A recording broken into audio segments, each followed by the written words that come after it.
খুবই মজার আর ইউনিক একটি নাস্তা রেসিপি শেয়ার করব, সেটা হচ্ছে বাঁধাকপি দিয়ে।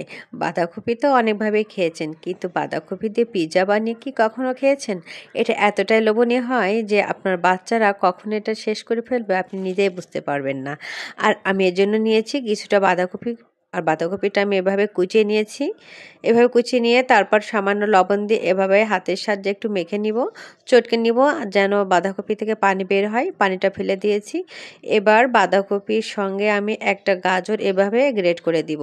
গাজরটা আগে ধুয়ে নিতে হবে, এর পর্যায়ে আর ধোয়া যাবে না। তারপর এর সাথে আমি দিয়ে দিলাম একটা ডিম, আর ডিমের সঙ্গে সামান্য দিয়ে দিলাম লবণ স্বাদ মতো। এবার দিয়ে দিলাম গোলমরিচ গুঁড়া। দেওয়ার পরে সমস্ত উপকরণটা এভাবে একটি চামচের সাথে খুব ভালোভাবে মিশিয়ে নিতে হবে। গাজর আর বাঁধাকপির এই ইউনিক রেসিপিটি ছোট বড় সবাই পছন্দ করে, আর আপনি কিন্তু ঝটপট সকালের নাস্তায় কিংবা বাচ্চার টিফিনেও এটা পরিবেশন করে নিতে পারেন। তো আমি এভাবে খুব ভালোভাবে মিক্সড করে নিয়েছি। এবার একটি প্যানে আমি দিয়ে দিলাম বাটার। বাটারটা গলে যাওয়া পর্যন্ত খুব ভালোভাবে প্যানে চারিপাশে লাগিয়ে নিতে হবে।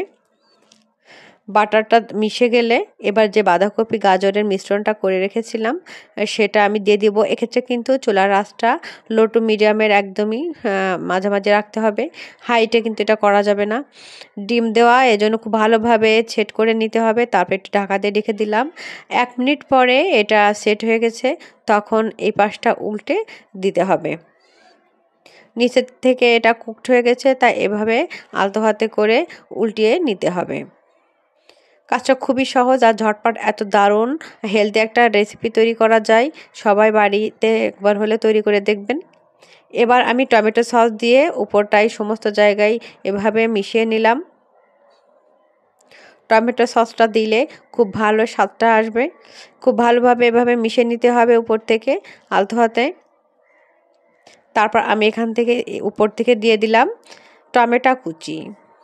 টমেটো কুচি দেওয়ার পরে দিয়ে দিলাম কিছুটা পেঁয়াজের পাপড়ি। এভাবে পেঁয়াজ থেকে পাপড়িগুলো আমি আলগা করে নিয়েছি। তারপর দিয়ে দিলাম এখানে কয়েক টুকরা স্লাইস করা ক্যাপসিকাম। আমি এখানে গ্রিন ক্যাপসিকাম নিয়েছি, চাইলে আপনারা বিভিন্ন কালার ইউজ করতে পারেন। ক্যাপসিকামটা দিলে স্বাদটা আরও বেশি ভালো আসে। তারপর দিয়ে দিলাম অরিগানো। এভাবে অরিগানোটা ছিটিয়ে দিলে খুব দারুণ একটা ফ্লেভার চলে আসে। আর উপর থেকে দিয়ে দিলাম চিজটা দিলে খুব হেলদি এবং নাস্তাটা খুবই দারুণ হয়। আর এ ধরনের বাঁধাকপির পিৎজাতে একটু উপর থেকে চিজ দিলে আর বেশি খেতে ভালো হয়। তো আমি এইভাবে ঢাকা দিয়ে 5 মিনিট মতো রেখেছিলাম। আমার নাস্তাটা রেডি হয়ে গেছে, দেখে বুঝতে পারছেন কতটা লোভনীয় হয়েছে। আর এটা কিন্তু সকাল বিকাল যে কোনো সময় বানিয়ে নিতে পারেন। রেসিপিটা বানানো খুবই সহজ আর অনেক বেশি ইয়াম্মি হয়। রেসিপিটা ভালো লাগলে লাইক কমেন্ট শেয়ার করতে ভুলবেন না। নিত্য নতুন এমন সহজ রেসিপি পেতে মাস কুকিং ওয়ার্ল্ডের সাথেই থাকবেন। এমন সহজ রেসিপি পেতে পেজ ফলো করতে ভুলবেন না।